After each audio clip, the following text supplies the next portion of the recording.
لو تخينا مسس كنو فلنا نفرح بنا كنتبع لنا سبسي أي تفرح نحق فرح نزقيها فرح.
Hello, everyone. Welcome to Teddy Press show. Today's episode is about the killings in Tel Aviv, Israel.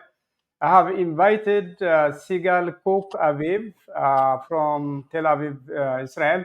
She will tell us what's going on with the Eritreans in Israel, in general, about what's going on in Israel as well. Welcome and thank you for coming, Sigal. Thank you for having me. Thank you. Yeah, thank you so much. If let's start by if someone asked who Sigal Kook Aviv was, who would he say?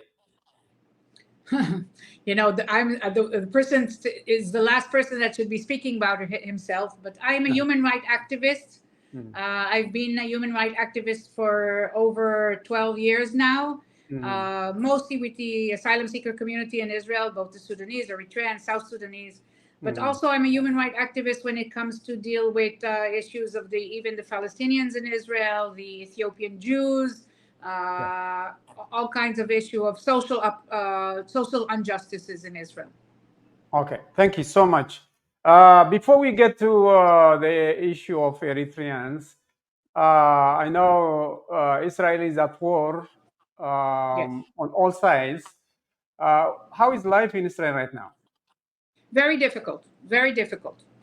Very, very difficult. Israel is in a state for over a year that has never been in such a state. You know, I'm already 64 soon, a few days, and I've never remember Israel in this situation. We had many wars over the years, but what is happening currently is absolutely crazy. We are in a situation of an ongoing war in Gaza. We are in a situation of war.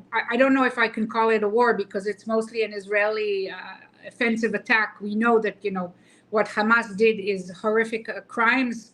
But since then, Israel is pounding on Gaza very strongly, where we have a lot of civilians and children that are being killed, and Gaza is being destroyed. But the Hamas is still keeping its force in some degree.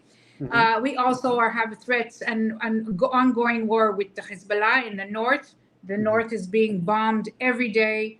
A lot of the north cities and settlements in Israel in the north are evacuated and are being bombed, and houses are being destroyed. We're having a population over almost 80,000 people that do not left their homes in the north, and it's a very difficult situation. Wow. We have threats from Iran that they will attack us. And we are also under, I would say, an attack by our own government.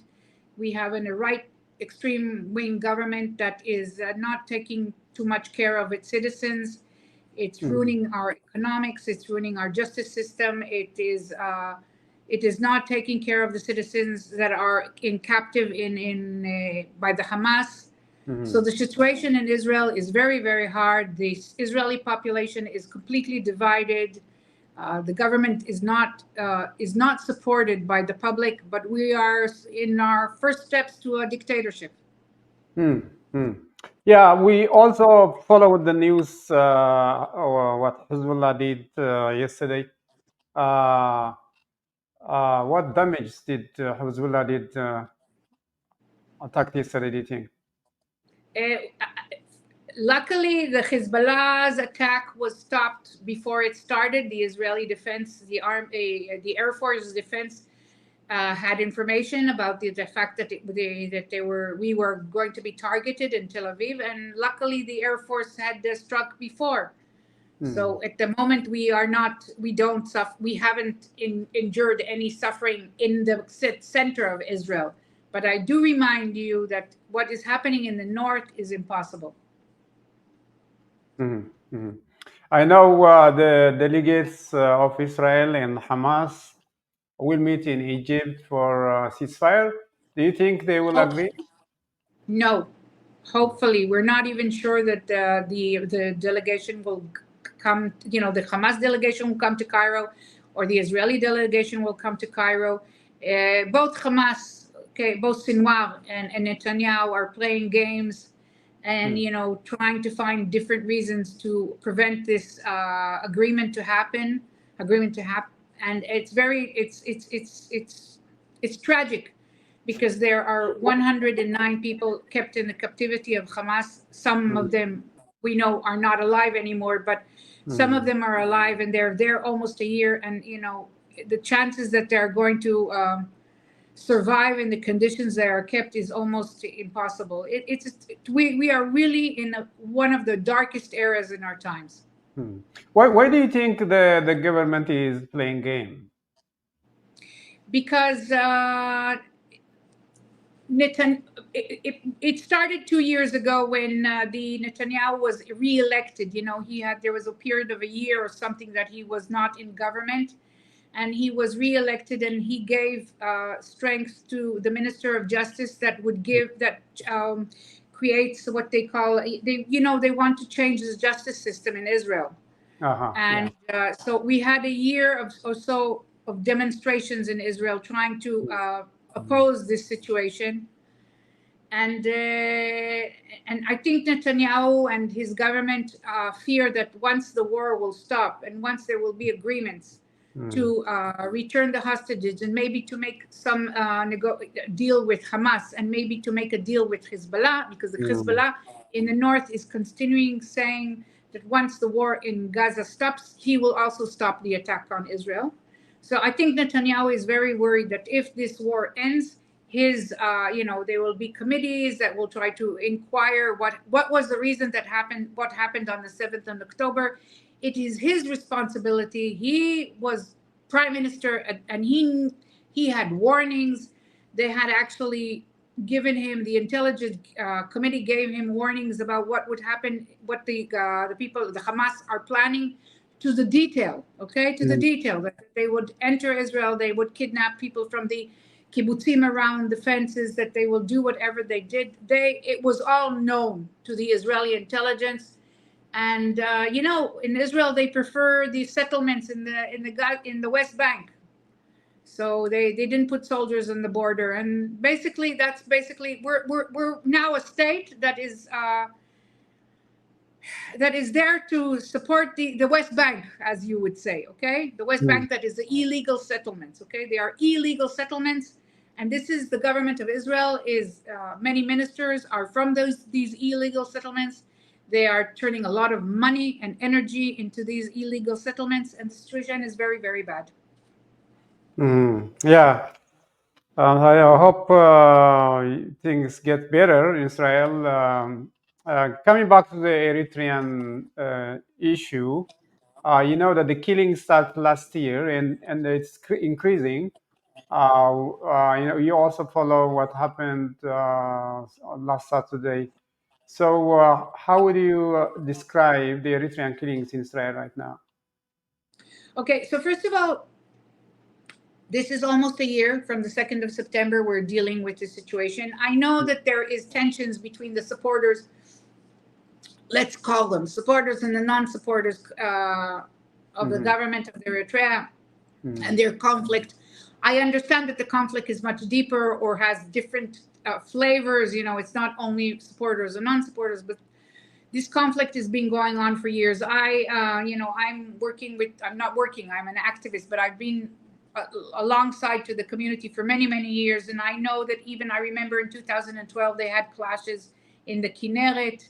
So, I'm familiar with these clashes and what is happening. And in 2016, or if I'm not mistaken, in 2016 or 18, somewhere between that, forgive me that I'm not remembering each specific day, there were clashes again between the supporters and the non-supporters, and people were attacked and murdered brutally on the streets of Tel Aviv. And so this is an ongoing conflict. Most of the Israeli public was not aware of this issue at all, okay? For them, they see the Eritreans as infiltrators. Most of the Israeli public call them infiltrators. And most of the Israeli public is not aware of this conflict that is going on between the community, within the community. So this conflict was ongoing, but it had its peaks mostly during the independence celebration on May. These were mostly the peaks. Somewhere around the month of May, we had these. But on a normal day-to-day basis, the community managed to continue their lives as normal and continue, basically these communities work together, live together, send their children to the same school. So there might be tensions, but in general, the community has succeeded to go with its life. I think this has started changing somewhere around 2018 or at the end of 2018, 2019. The conflict grew stronger and stronger. I remember asking the people that are thought to be the non-supporters of the Eritrean government to not to take revenge for the attacks that happened in the streets of Tel Aviv. And I think that they tried their best not to. They tried to speak to the police, to ask the police for their protection, to ask the police to intervene. I didn't understand at that time. I was aware of the fact that Israel has, let's call it a secretive interest in what is happening in Eritrea.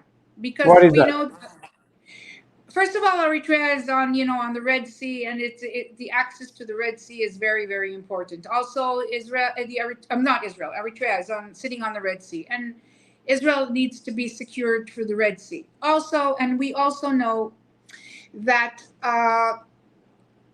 that we know it's quite, nobody's talking about it, but we know that Israel has army bases in Eritrea.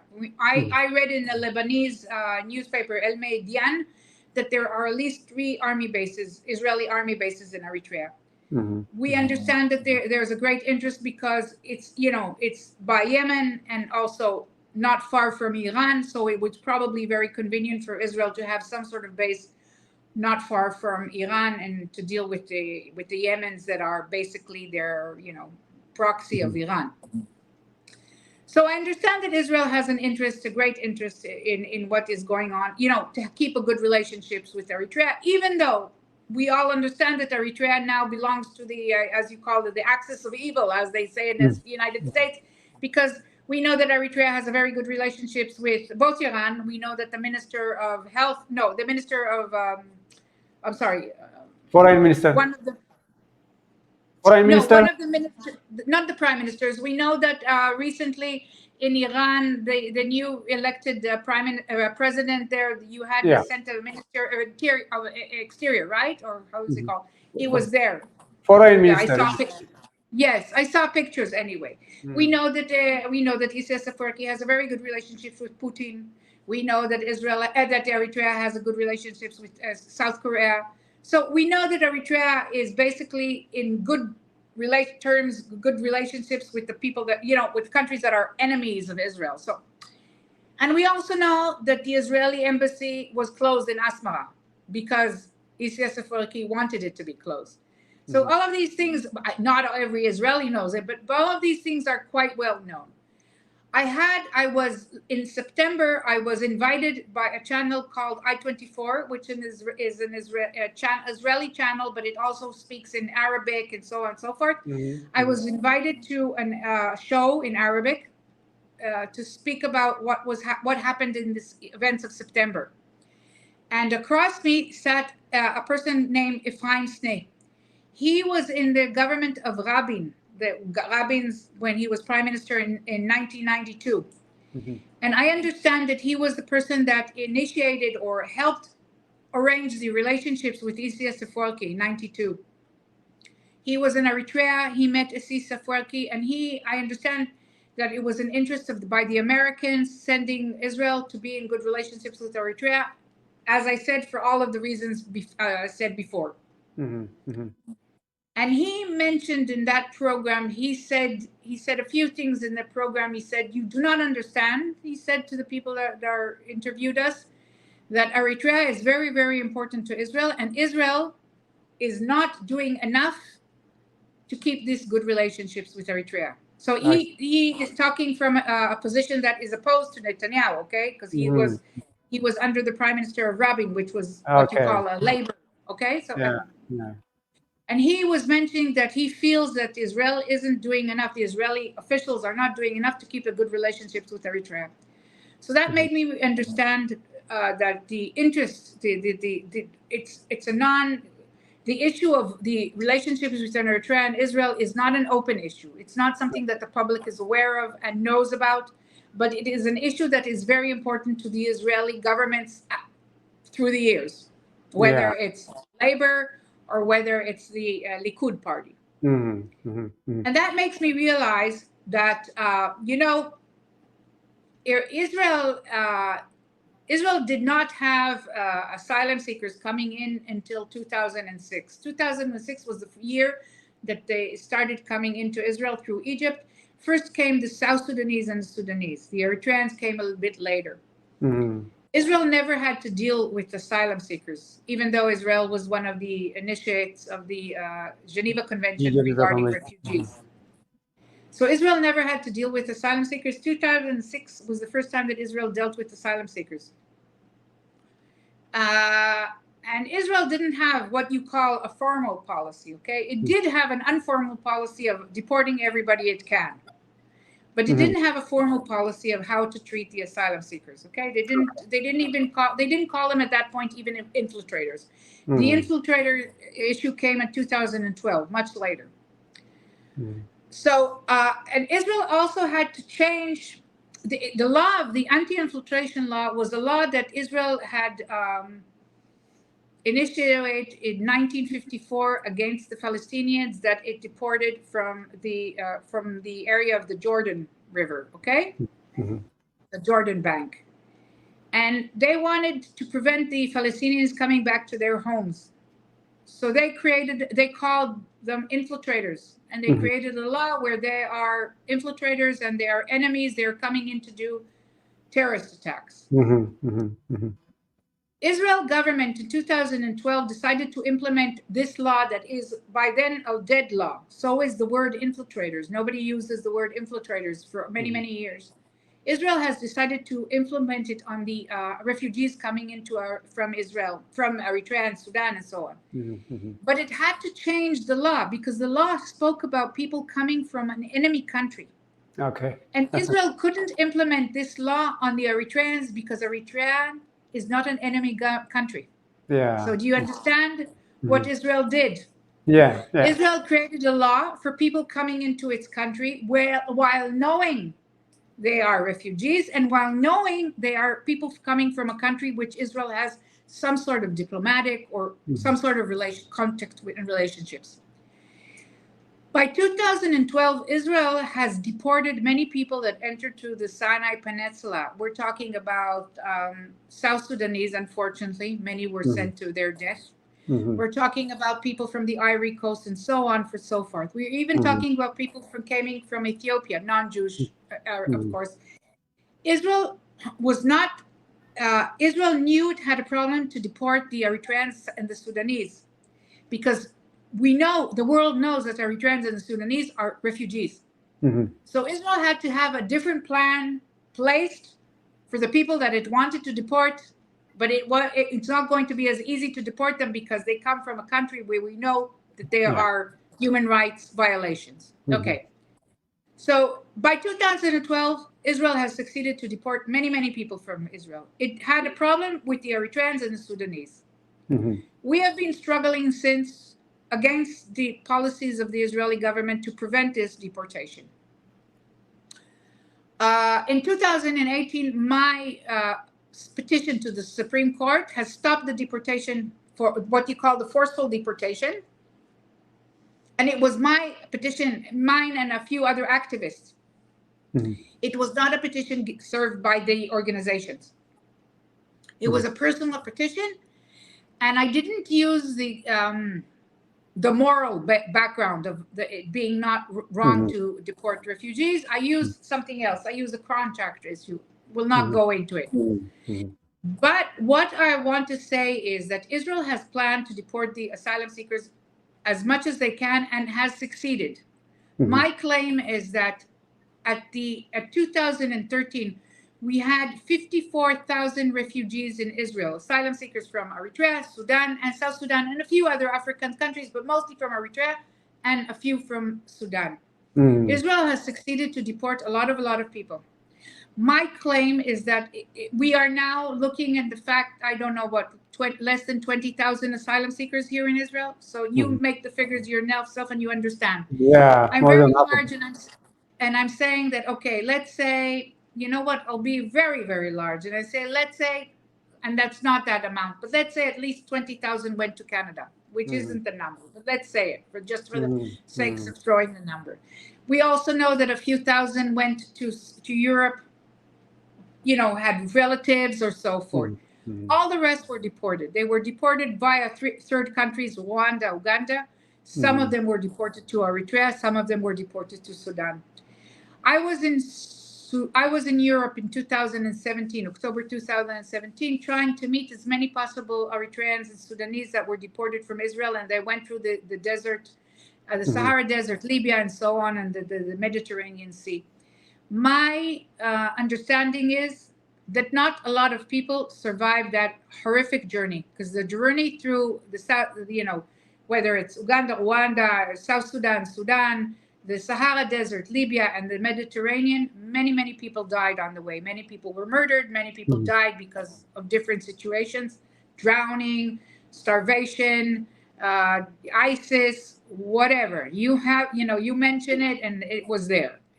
One of the worst journeys that a person could go through. I personally think that there are at least between 14,000 and 20,000 Eritreans or Sudanese that died in that journey, and Israel basically is responsible for those people under the non-refoulement convention law. Wow. But Israel will not take responsibility for these people. Okay, Israel created a system where it's deporting people, so-called, to third countries, which are revolving doors. That was when I went to Uganda, that was my conclusion, that Israel is using Uganda and Rwanda as a revolving door, and knowing that these people will be pushed out to a journey that they will probably not survive. I can go on for that for an hour. But thank you so much. You mentioned also about the relationship between Eritrea and Israel, about the Lebanese newspaper. Could you please repeat it? What was the name of the newspaper that you read about the Lebanese? El Midian. The Lebanese newspaper is called El Midian. El Midian. Okay, thank you so much. So we will. I'll focus. We'll get back to it.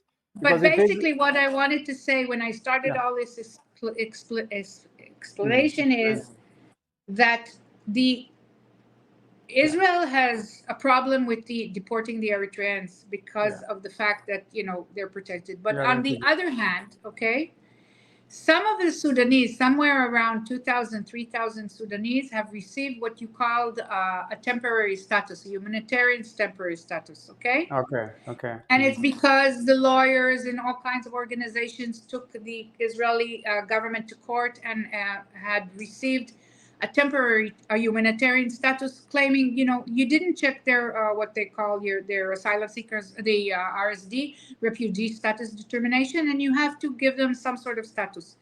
This is something we cannot do with the Eritreans, and the reason is now they have all kinds of different reasons why the judges in the courts are saying, the fact that they fled the army, that doesn't give them a reason to be refugees. It's not under the Refugee Convention. If you fled an army, you can't be recognized as a refugee.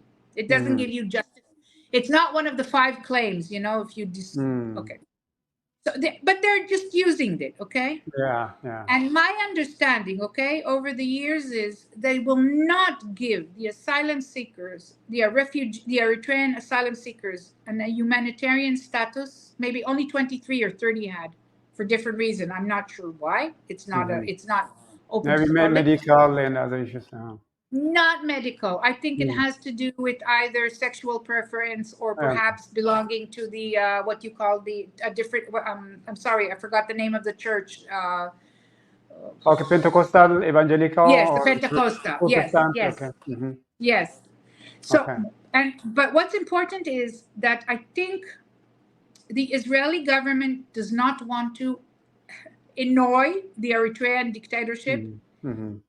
If Israel will give these people what you call a temporary humanist status, it means that they are fleeing from a dictatorship.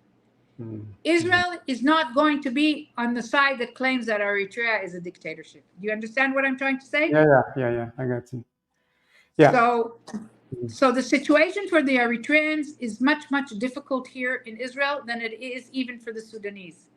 Because if you don't have even a temporary humanitarian status, that means, okay, that you're not entitled to any social benefits.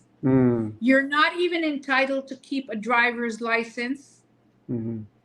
You're not entitled to so many different, you're not entitled to leave Israel and come back. For instance, the Sudanese now have the option to go to visit, for instance, Uganda, and they meet their families.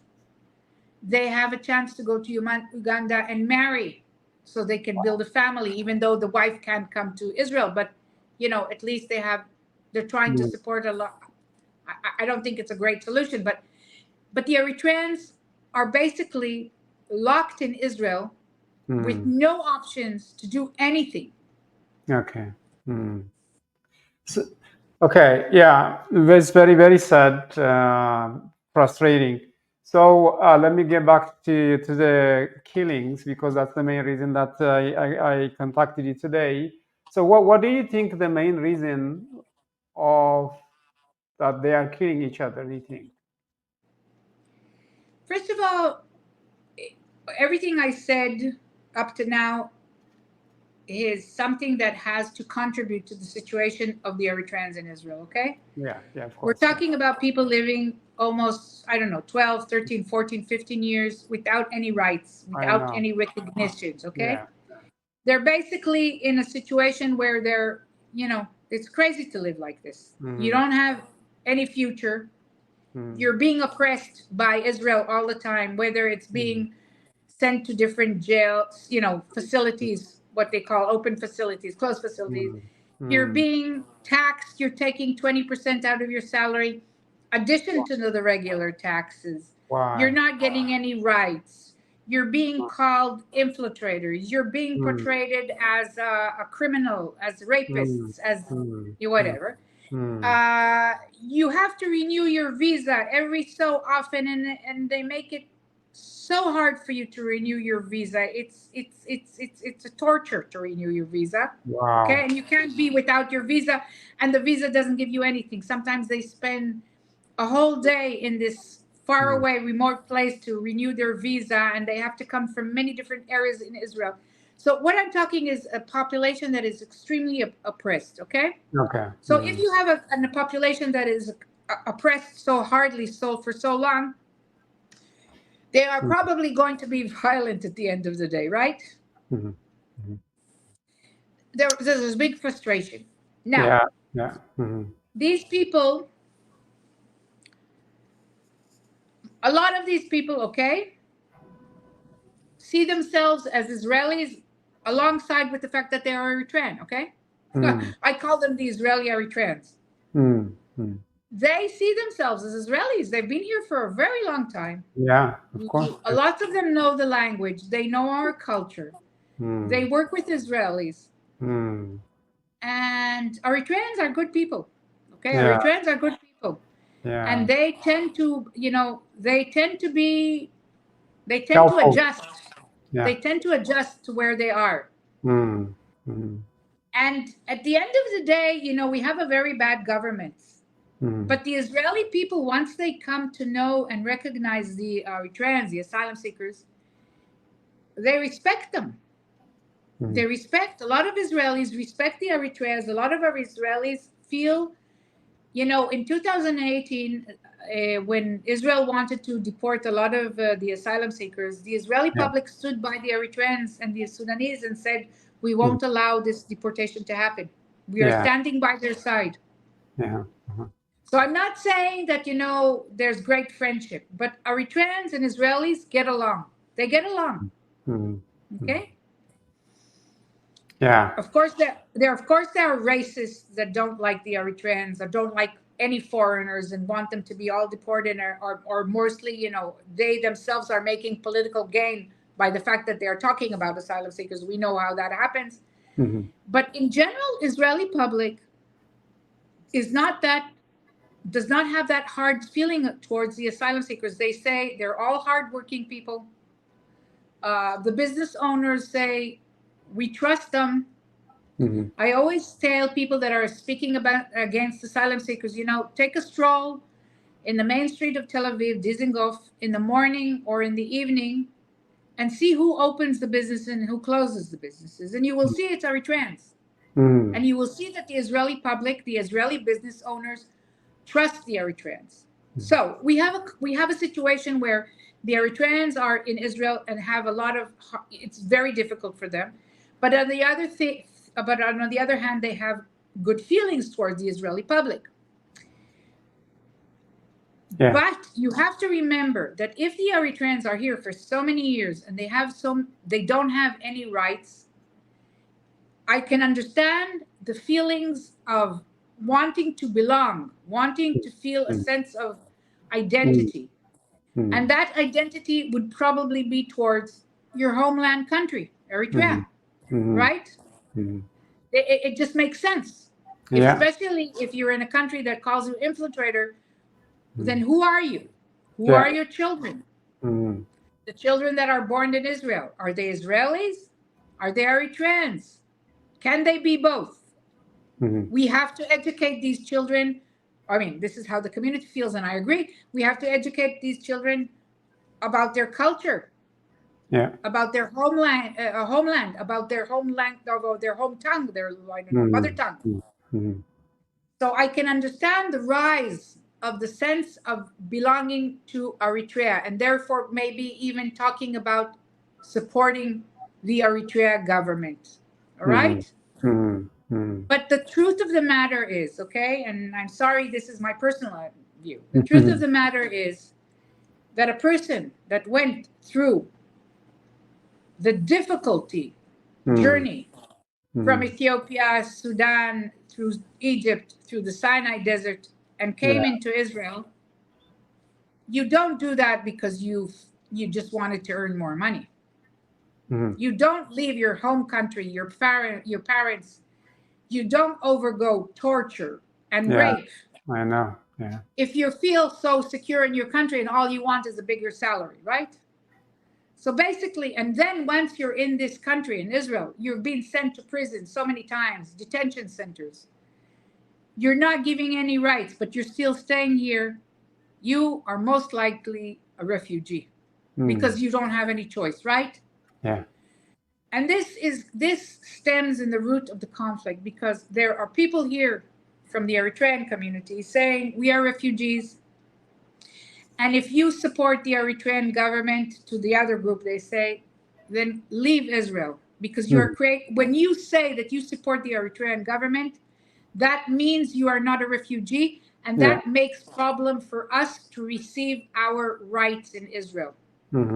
So the problem stems from the fact that this group of people one side is saying, we're not really refugees, Eritrea is fine. And the other group says, then what are you doing here?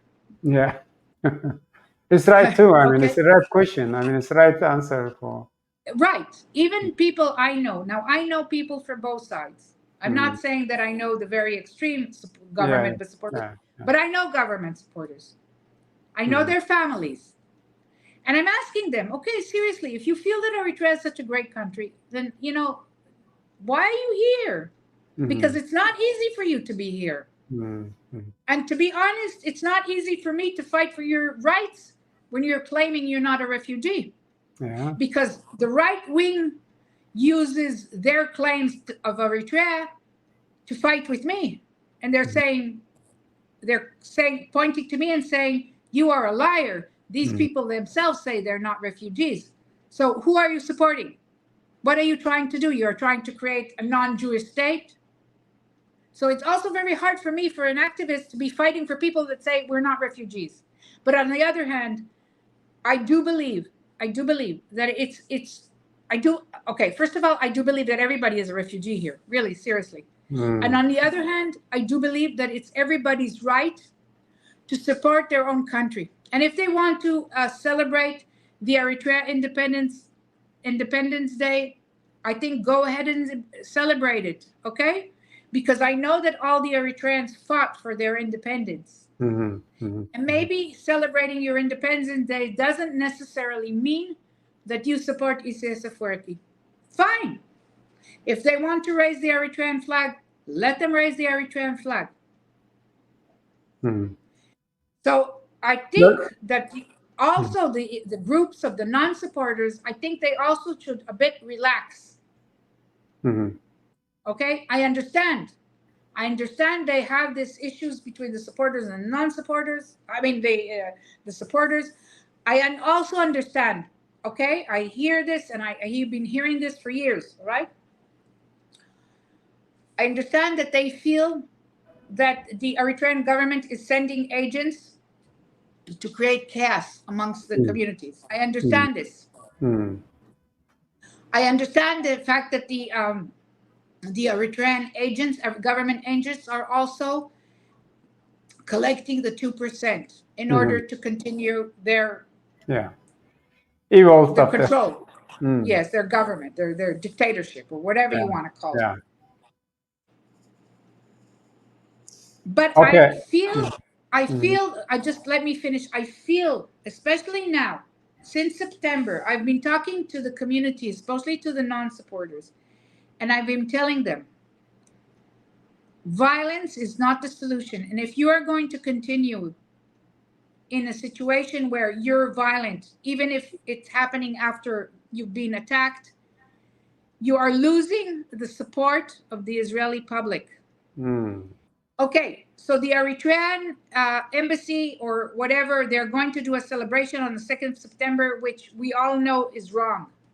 Why do you need to demonstrate in front of them? And I asked them, why can't we demonstrate in another place? Okay, demonstrate against the fact that the dictatorship is, whatever. Bring your cause, but please don't. It's not necessary for you to go and demonstrate in front of the place that they're doing this celebration, because it's going to end up in violence. And you have to understand that, especially each country that will accept the asylum seekers, will accept the refugees, does not want violence does not want violence. I have friends that live in the south neighborhoods of Tel Aviv, Israeli friends, that are very supportive of the Eritrean. Very supportive. They're even working in organizations for the Eritreans, for the asylum seekers. Okay? And they all tell me, on the days of the clashes, they are so afraid. They're standing on their balconies and they're extremely horrified. And this should not be happening, because it's going to be very, very difficult for me to continue the struggle for the asylum seekers when the Israeli public see this violence. I had friends, Ethiopian Jews, calling me that day, okay, and telling me, Sigal, what is happening? You claim these are people are refugees. Why are they bringing all these? They call them gang fights and tribal fights. What am I going to tell these people? How am I going to tell my Ethiopian Israeli friends that this is all about supporters and non-supporters? They tell me, so why are they bringing their problems here? So what do you tell them? I try to explain, but there's not a lot of patience. And especially now, after the year that we went through, we're going through, okay? We haven't finished. The Israeli public is in trauma, okay? In deep trauma. Yeah. We are dealing with so many people that died from October, 2nd of October. I can understand. We're talking about children and women and elderly people. We're talking about over 700 soldiers, reserved and regular soldiers. We are in trauma. We can't deal now with the issue of the Eritreans having, and the clashes are in the streets with sticks. Yeah, but Sigal, but it sounds like he mentioned that he told to the non-supporters that the violence is not the solution. Are you also saying the same thing for the other groups? Because what we hear from here is the violation is from both sides. It's not only from the non-supporters. Last night I did a live, and I said to the community, listen, I know you for many, many years now. I think I know the community quite well. Okay. And I've seen you doing things that were great together. We had to struggle against the sending of to them of 2013-14 to the open detention center. And I've seen them, in the detention center operating together, even though I heard the stories of supporters and non-supporters, okay? And I've seen them operating in all these years when we had the 20% additional tax on their salary, struggling together. And I've seen them during the Corona days helping one another, okay? And I've seen this community at its darkest hour and its greatest hour, okay? And I know that they can do better. And I've also said to them that the people people are suffering the most are the children, because the children that are born here have no idea what's going on, and they're terrified. And they can't be friends now with this person or that person because this is a supporter or this is a non-supporter. And I told them that I don't care anymore about the issue of who's right or who's wrong. The violence has to stop completely. I don't care from whose side. They have to make a decision only. And also I told them that nobody will help them. The police won't help them. The Israeli government won't help them. Nobody would help them. Why is that?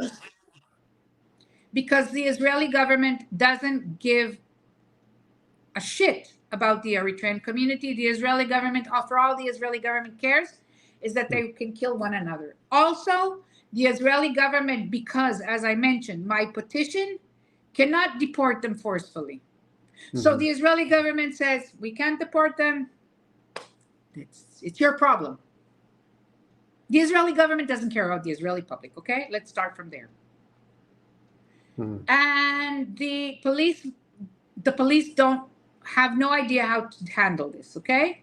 Okay. They don't have the forces. The police are dealing with, last week in the south of Tel Aviv, somebody sent from I don't know, Hamas or Hezbollah. There was a big bombing in the Tel Aviv because he came with a lot of explosive.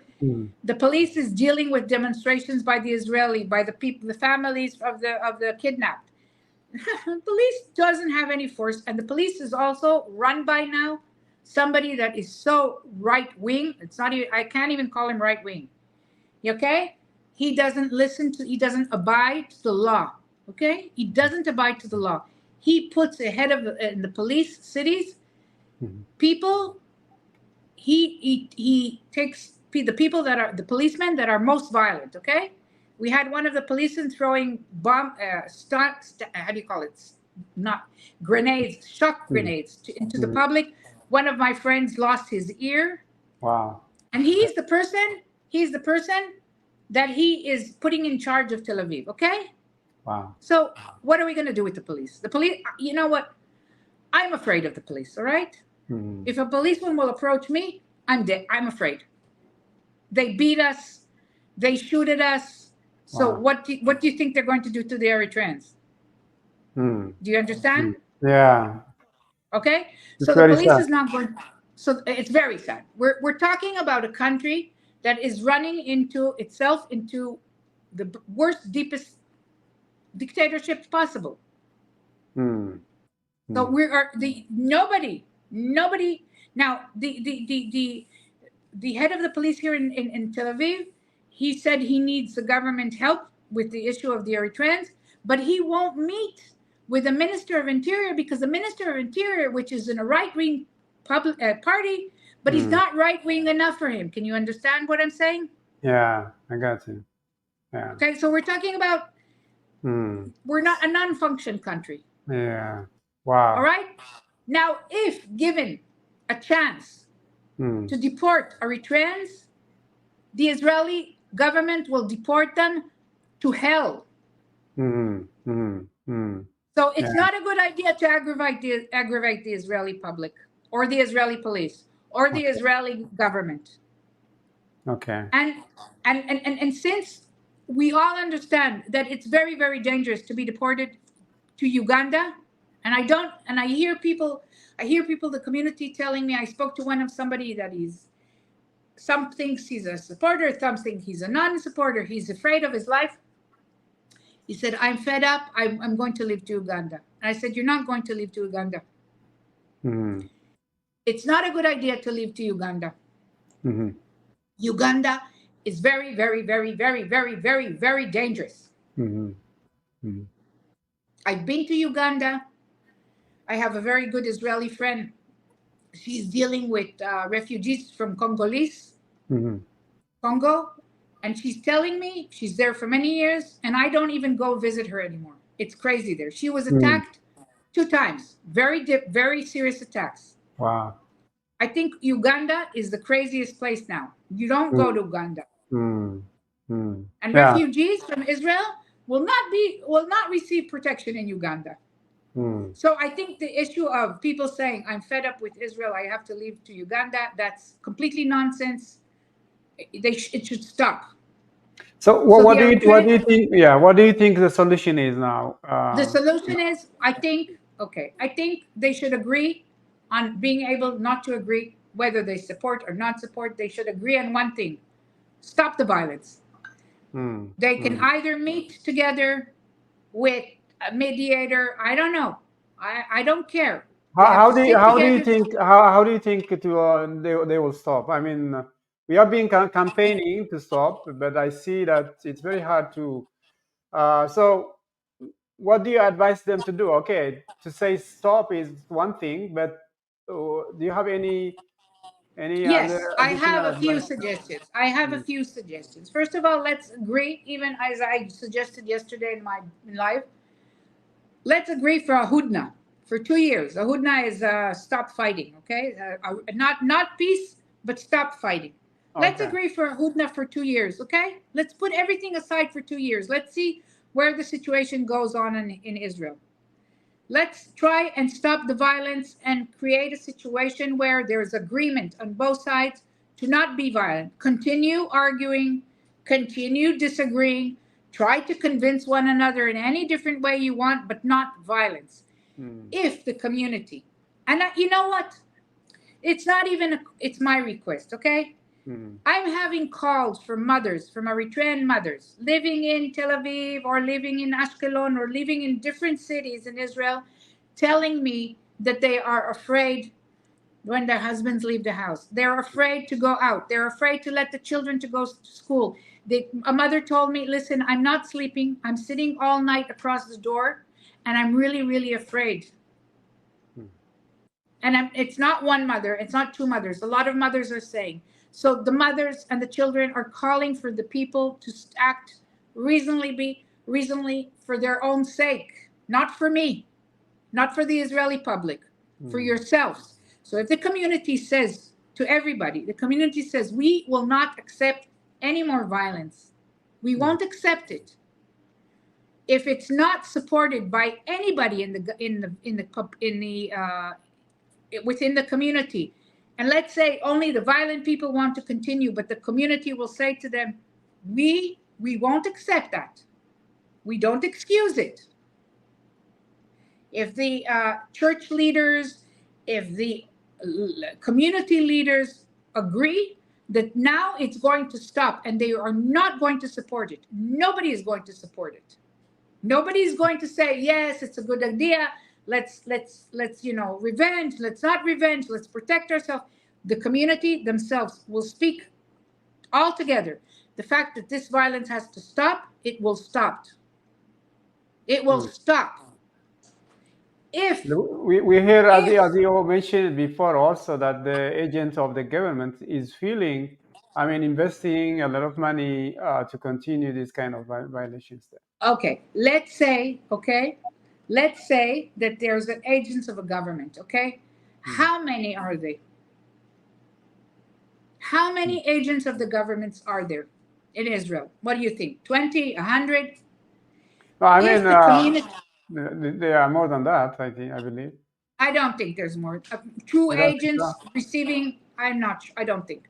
But based on my experience, all the communities, the Eritrean communities, the young BFTJ, the PFTJ, even the churches now, as you saw this weekend, have weapons in their church. No, that's not true. The church, the police searched the church, which is thought to be a supporter church. They found no weapons in the church. That's not true. Yeah, but I know even here, I know the church are supporters of the government. I know here in Houston. Yeah, I hear, and that specific church in Tel Aviv, we all think it's a church that supports the government. I agree with you. But let's give you, for an example, yesterday, okay? My understanding is, okay, but this I'm hearing from all kinds of sides. My understanding is that this specific church called the police and said to them, we are having an event, I don't know, how do you call it, a baptism. We're having a baptism this morning, and can you please come and protect us? And I understand the police had sent 2 police cars to protect them. I understand once they stepped out of the church and started going back to Atikva, which is the neighborhood thought to be of the supporters, I understand that an elderly man, a 60-year-old man from the supporters, so-called, was attacked. By who was he attacked? Can these events stop if only the events happening by the supporters, okay? If there's only the angels of the supporters happen, maybe the police can be more involved, all right? But now the police is all over the place trying to prevent these group and this group. So police is not going to be able to help. Now, I had the police call me and say, Sigal, we need your help, okay? Help us. Help us, we want to prevent this, okay? Because they don't want the violence. It's not that they care about the Eritreans, but they don't need the violence. Help us stop this. And I told them, listen, I can help you, but maybe within the community they can help you.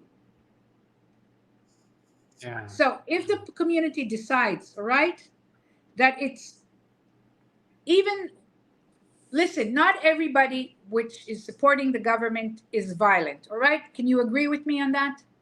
Yeah, of course. Okay. There are peace lovers every corner. Yeah. Okay, so if the supporters, the supporters of the government and the non-supporters, those that are not violent, agree that we as a community, we want this violence to stop, then it will be difficult for the agents to work and to put weapons where they want. The community has to stand together at this point and say, we need this violence to stop because we are all suffering from it. Yeah. Violence just brings more violence. Okay, so if the supporters, let's agree, if the agents of the government, let's call them the agents of the government, are trying to create chaos, and the non-supporters think that they have to respond in order to protect themselves, it's just going to create a larger group of, it's just going to create an unending violence. So if we supporters and non-supporters, non-violent, non-agents, are going to stand together and say, okay, we accept the fact that we do not agree about whether Eritrea is a great country or not a great country, but we need, while we are living here in Israel, and we should also separate ourselves from what's going on in Europe and the United States. Enough. It doesn't help us. We have to live now. We're living in Israel, and it's a difficult situation for us in Israel, and we have to protect ourselves and our community. And also, I would like the community, the diaspora around the world, to help and to call for the asylum seekers in Israel to try and keep it peaceful here in Israel for their own selves. Let's try, if we isolate slowly the agents of the government, whether it's through the non-supporters and the supporters, we're going to isolate them, tell them we are not accepting now this this ongoing violence. It will be reasonable for the police to work with them, to try and arrest them, to try and stop them. But what's going on, the clashes in the streets now, that's not going to help us. Yeah. Because there are clashes. I don't know if you saw the videos. It's crazy videos. I have crazy clashes in the middle of the streets where other people are living. It's not only Eritreans. Israelis are living there. And, the Israelis aren't going to accept it. And the children, I can't emphasize enough what these children are going through. And you are now raising, I don't know, it's their second generation or third generation of children that understand that violence is the answer. And I have to, and I keep talking about this and nobody's listening to me. The little children are roaming the streets in gangs, and they are becoming extremely dangerous. And the neighborhoods of the south of Tel Aviv are, the people there are forming groups to try to deal with the 8, 9-year, 10-year-old children. It's crazy. Wow. It's crazy. These children are stopping cars in traffic, smashing their windows, attacking people in the car. And we're not talking about people that hate the Eritreans, and it's terrible. Wow. But these children, all they see now is violence. Yeah. What do you want? What kind of generation do you want to raise? I want to tell you, seriously, last night I had a phone from a teacher from school, an Israeli teacher from school. She says, I want to talk to you about how the children are violent. And she loves these children, okay? She wants to protect them. She wants to give them education. She said to me, Sigal, it's crazy. The children are so violent that sometimes I'm afraid of them. What are we going to do? Yeah. I think the main, we always say that the solution is to, to destroy or to tackle the government in Eritrea. So the main solution, the main cause for everything that's happening in Eritreans in diaspora, the main cause is what is happening in Eritrea. So if things happens in Eritrea, let's say if the Israeli government or other governments help to those Eritreans who are seeking for justice, so we would have been peaceful. If we have a peaceful country in Eritrea, wouldn't happen all these things. So I think the main solution is to help Eritreans help themselves to tackle the Eritrean government or the Eritrean regime. I think that's the main reason. But meanwhile, as you said, we have to live in peace. So the Eritreans in Israel, I mean, they should live in a peace. But coming back to you mentioned about the diaspora, especially the people, the Eritrean refugees, immigrants who are living in US and Europe. What would you advise them to do? You know what? I should first of all, I would like the Eritreans and the diaspora that have a better situation in their lives. First of all, I would really would like them to understand what the Eritreans and Israeli are going through. It's important for them to understand. Yeah. And I think we need the Eritreans here need a lot of support, whether it's financial support, for instance, to have their own afternoon schools for the children so they won't be roaming the streets, okay? Mm-hmm. And they would receive better education, because education, in my view, is the most key important thing for these people's future, for your nation's future. Yeah, of course. We have children now that are, don't have good education. Mm-hmm. And they need better education. So, and instead of having them running around the streets, I would like to have schools in every different city that the Eritreans are there. From the minute they finish the school, the Israeli school, from 12 o'clock, 11 o'clock, 1 o'clock, and they should be there till 7, 8 at night when the parents come home. They should have a hot meal, a very good meal with healthy meal. They should have, they should teach them Tigrinya, they should teach them math, they should teach them Hebrew, they should teach them English. They should try and give these children a chance in life, okay?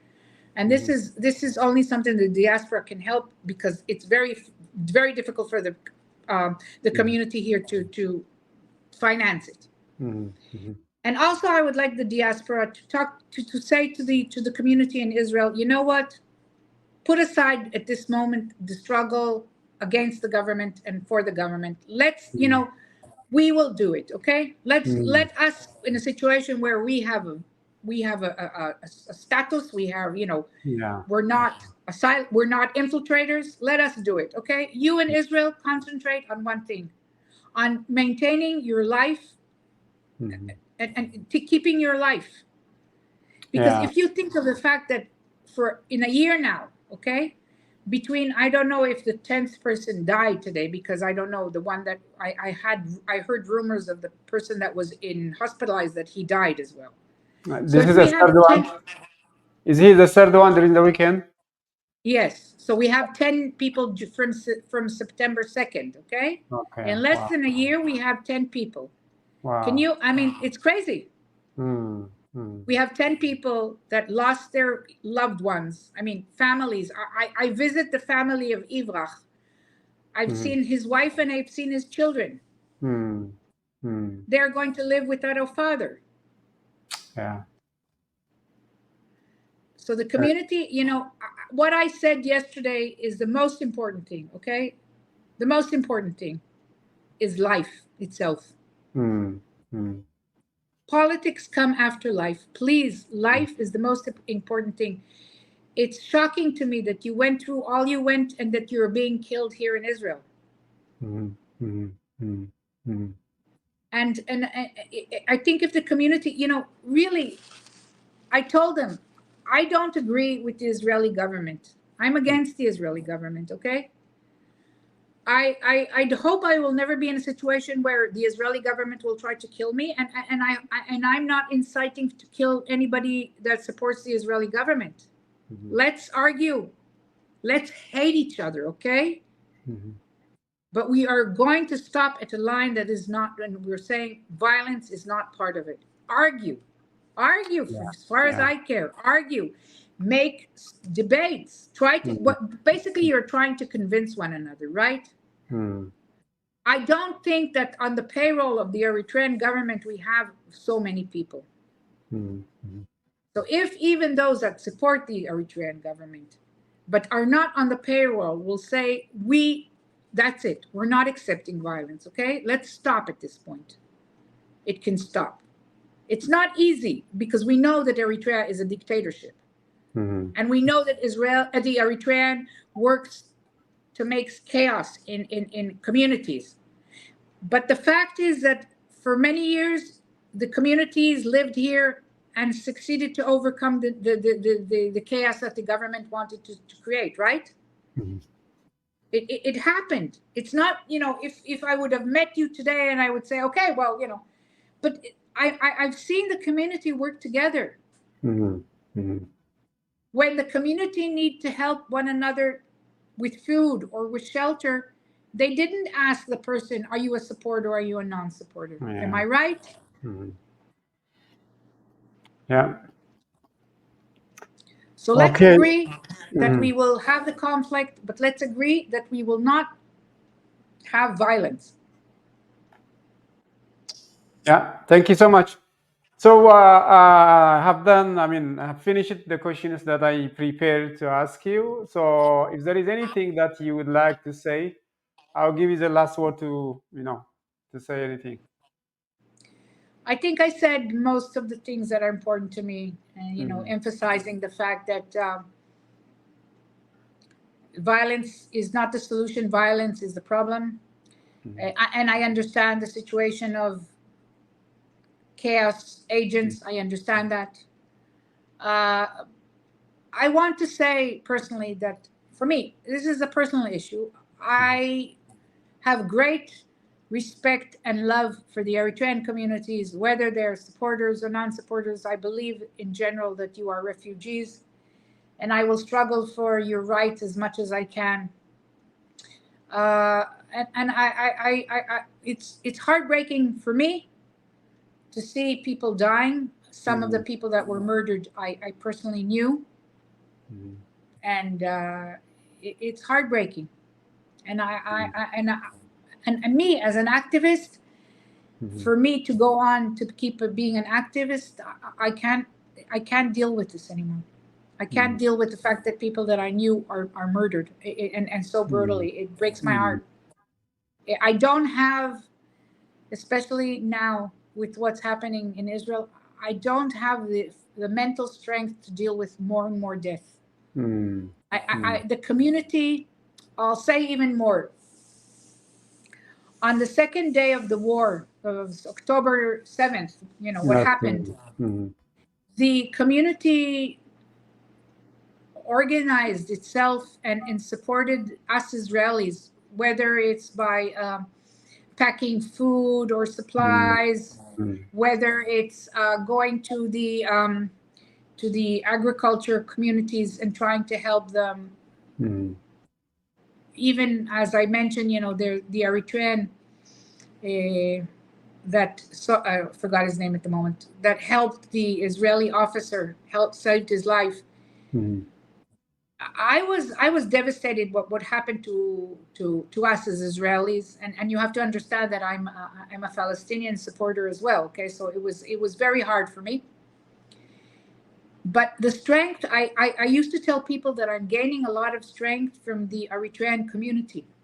Mhm. I'm gaining strength by their support, Mhm. by the fact that they're standing by us. Mhm. Mhm. That's what gave me strength. So Yeah. we need the community. We need the Eritrean community to understand and support us as well, because it gives Mhm. us strength. It Mhm. warmed our hearts. Okay, it warmed our hearts. And Mhm. what happening now is horrible. We Mhm. can't. I can't support violence. Okay, I can't support violence. I'm a human rights activist, and I can't support violence. It's going to be very, very difficult for me to support violence. Mhm. Mhm. I'm trying to explain to news outlets. I'm trying to explain the situation, but I can't explain it anymore. I can't explain violence. It's against everything I believe in. And I Mhm. and I need the strength from the community. I need the community to support me by the fact that at least it won't be violent towards one another. We need one another, okay? We need one another. We need the Eritreans as much as they need our support. That's it. Okay. Thank you so much, Sigal, Kook, Avivi. for your time and everything that you are doing for the Eritrean refugees and other refugees as well. May God bless you. Thank you. Thank you so much. Thank you so much. لو تخينا مسس كنو فلنا نفريه بنا كنتبع لنا سبسي أي تفرحي نحق فرح نزقيه فرحي